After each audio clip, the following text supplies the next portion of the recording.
welcome. You probably don't know what the show is called.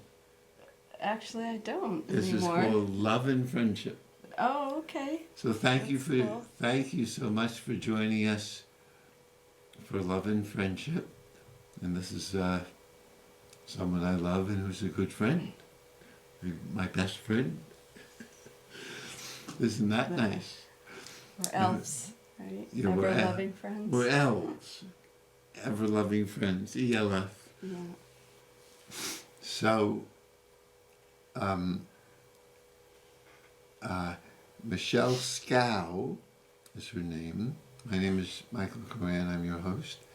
And Michelle is very passionate about herbs.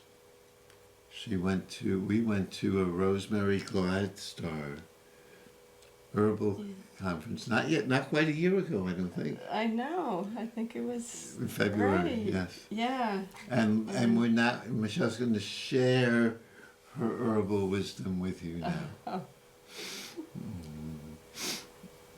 Well, what was great about attending that workshop that you invited me to is that it kind of reignited and opened a whole world to fall into that really all along I've had intermittent interest in.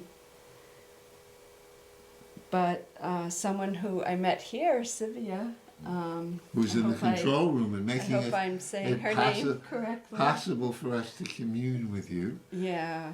I was totally blessed by her introducing me to Commonwealth Herb Center with Katya Swift and Rin Madura. They're located in Brookline, Massachusetts. And wow, they really know how to. I work as a nurse, and they help integrate the world, the medical world. It feels like to me, with herbalism.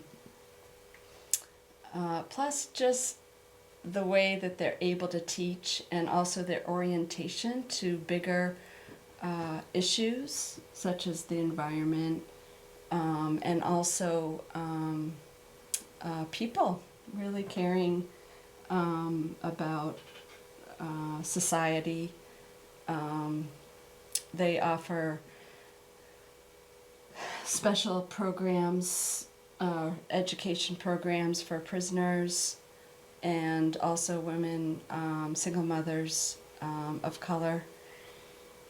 So I really, it just feels wonderful, and also really hopeful about what feels much more integrative to me, and I can just feel it for my soul and my body to want to take care of people. That to me it speaks to something that feels very integrative.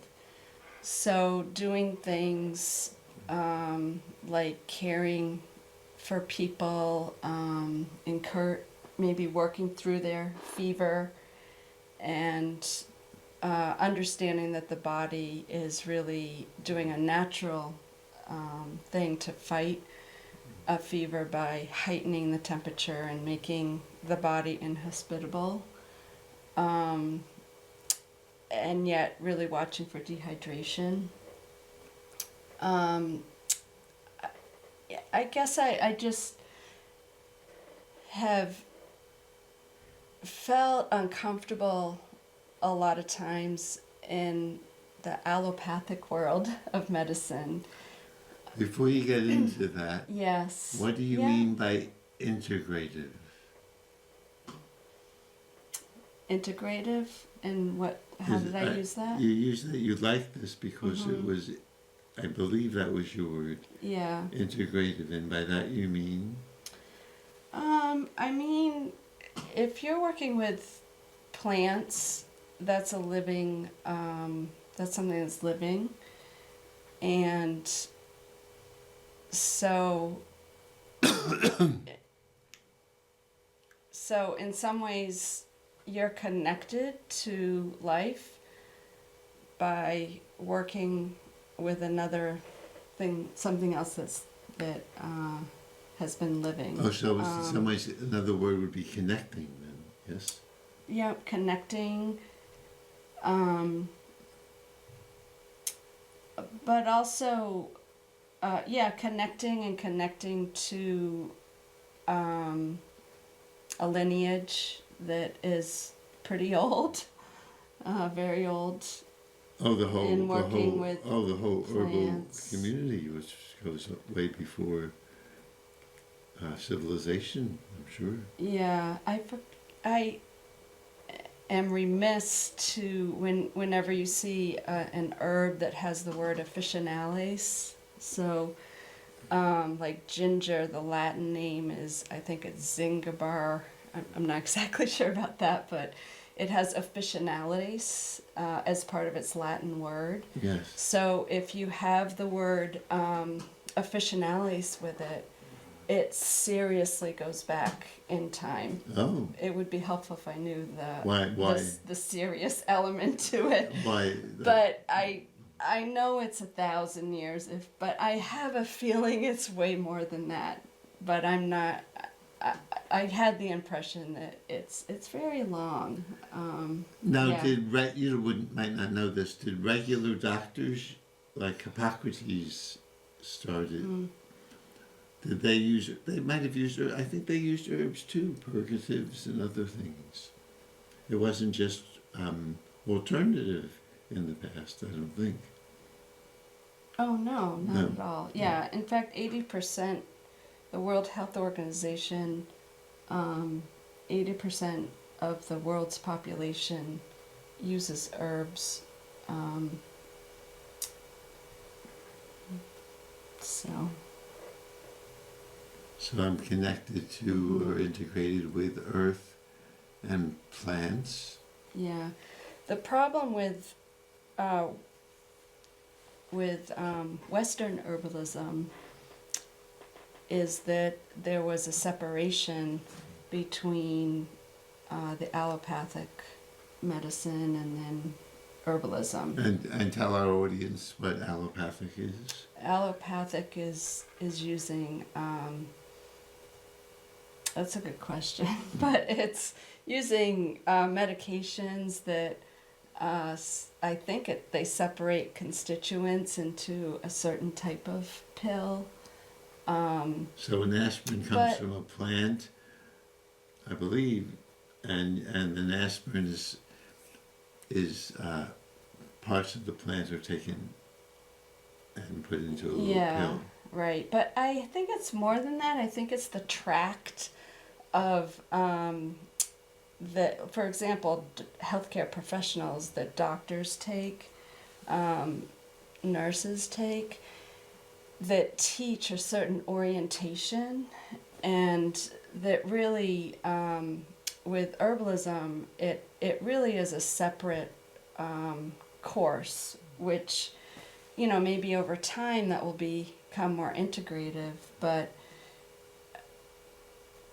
I know in Europe, like in Germany, that they really, or China, they view it as a toolkit that you can utilize either tool, and that really studies are more, they utilize herbalists who have worked in the traditional way on their studies, which is one problem with some of the American studies, is that they don't have traditional herbalists on the panel.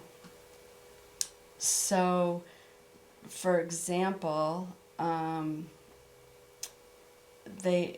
if you take like turmeric and you just extract the chemical that they feel, the constituent that they feel helps fight inflammation, so that's like curcumin, and they put that in a petri dish, and then they notice, oh yeah, it fights inflammation.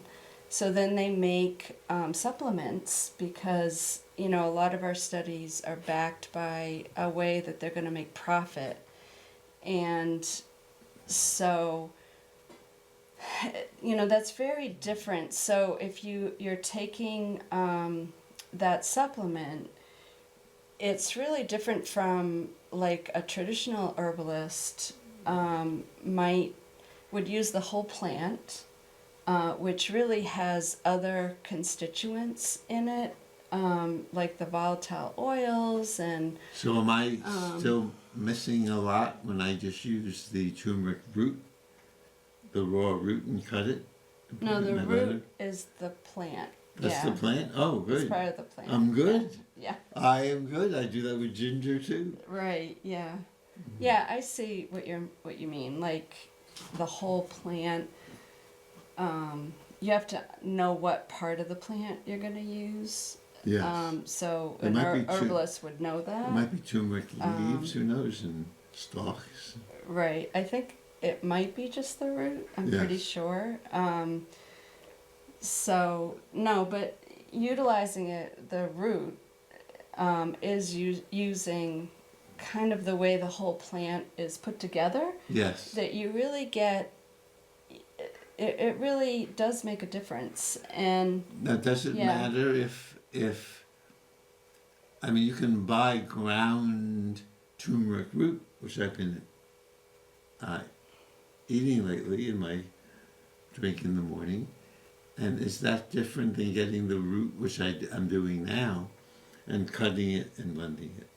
Or it probably doesn't matter much if it's turmeric root that's ground and put in a bag. yeah. Well, I mean, this is why it's helpful to have herbalists on the studies, you know, or to look for studies that are using the way that you're going to use what you're using. So, you know, ideally you find a study that is using the whole root or is using the dried version. Yes. So the dried version is still going to have a lot of the constituents of the plant. But not all so, of them, No, I think huh? it Maybe all has of them. all of them. The good thing, if you are consulting with an herbalist who's been trained, and also utilizing the way herbalists have used it through time. So, for example, using it with coconut milk because a lot of them have fat soluble items in it, so that then that is the way it traditionally has often been used. So you'll see how they make golden milk preparations where you're having some sort of fat with it, or in the Indian food where there's often some sort of fat, so that then you're getting the information about how it is that maybe your body can best utilize it. Plus, they also will know, like in the Ayurvedic system, there's also something similar to the Ayurvedic in Western herbalism, which is understanding the energetics of your body. So, for example, my friend who has very tense body, she's dealing with waking up with trigger finger, where your thumb just automatically goes down and her hands really hurt in the morning. So she has arthritis. It's osteoarthritis from being a dancer most of her life, but now it's going into her hands. And so she's been taking turmeric. I believe it's supplements. I need to talk with her further about that. But she has a tense constitution, and turmeric has a tonifying effect. And tonifying meaning it makes you Tightening, astringent. Oh. Right, and so if you know the person's energetic state, that's another way that traditional herbalists work with the plant. So they might not really recommend to it that for her. I'm glad you're my Right, ever-loving and- friend, because you're going to know more and more about this as I get older and older. It's a perfect, ever-loving friendship. Lucky me. Yeah, I'm getting my karma for taking you to the. that's right. You are. Absolutely, yeah. Oh, we still have Yeah. a good 10 minutes if you have more things to share with us. Oh, well, I'll say just a few more things about, just because I recently listened to turmeric, and I thought it was a good example. So with the turmeric, it tends to have an anti-inflammatory effect in your gut. It has an affinity for the gut. Mm-hmm. So it's possible that for a lot of people, they get a systemic effect of anti-inflammatory because a lot of our civilization, the way we're living our lives, we have a lot of problems in our gut. Yes. It tends to not. We have a lot of digestive Yes. and gut issues, Yes. being sedentary and Yes. the diet that Yes. we're kind of exposed to Yes. a lot. So the turmeric might help me. I have it every morning. Yeah, I'm sure. Oh, but I have to know if it works well with ginger, and what about my... Oh, I see. What about me and how I am? I might be like your friend. Well, it depends on what you're working with and what your problems are, Yes. right? But I'm sure it's helpful as long as you're not having certain problems or, focusing on a problem that Oh. you're trying to work with. So. Oh, when I have throat coat with slippery elm, that can help my throat, right? Yeah, it might if that's the issue. Wow. Now, I tend to think of these things as made in the factory. I don't... Right. And this is a picture of turmeric right here. And actually, where I'm getting a lot of this information is from the Commonwealth Herb Center, and in particular, the past two podcasts. I mean, not past two. I think it was the fourth and fifth. So it's podcast 101, How to Research an Herb, and podcast 102, How Herbs Are Different from Drugs. But this is the podcast I highly recommend. So people These can guys get this are great. for free? Yeah, you can get, the Commonwealth Herb Center, they're located in Brookline. But they have online classes, they have some free classes, and they have this podcast. And they just do a super job. It's so exciting. Wow. So I'm taking, I took their free class, and then I went on to take some more of the courses. So. And you really love it. I do, yeah. So see, I'm probably dumber than I look. When I use the turmeric root, I don't realize it's part of a plant with Right. a flower. Yeah, well, this is the plant think it's like- right here. Buying a flashlight in the store or something. And these now do these? It seems like these plants are there to help us, or maybe they survive because they've helped animals and people. Maybe if they weren't of any use to us, but they grow wild, right? Although people now must farm turmeric, I bet.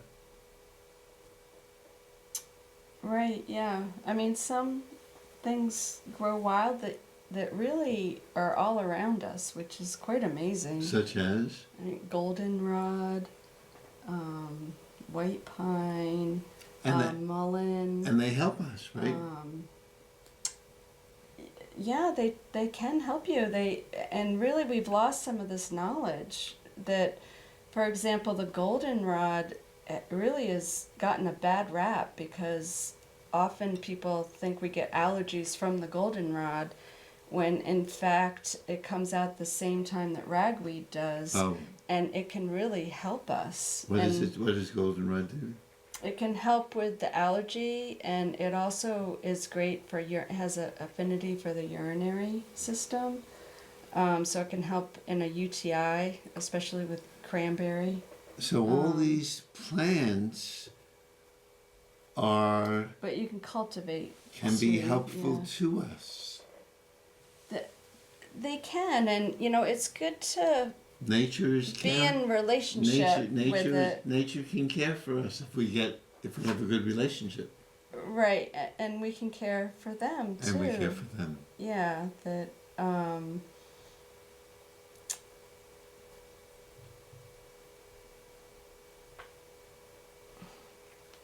Well, I'm touched that all these plants are caring for us.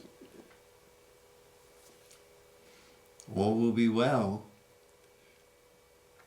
So what particular herbs are you using now?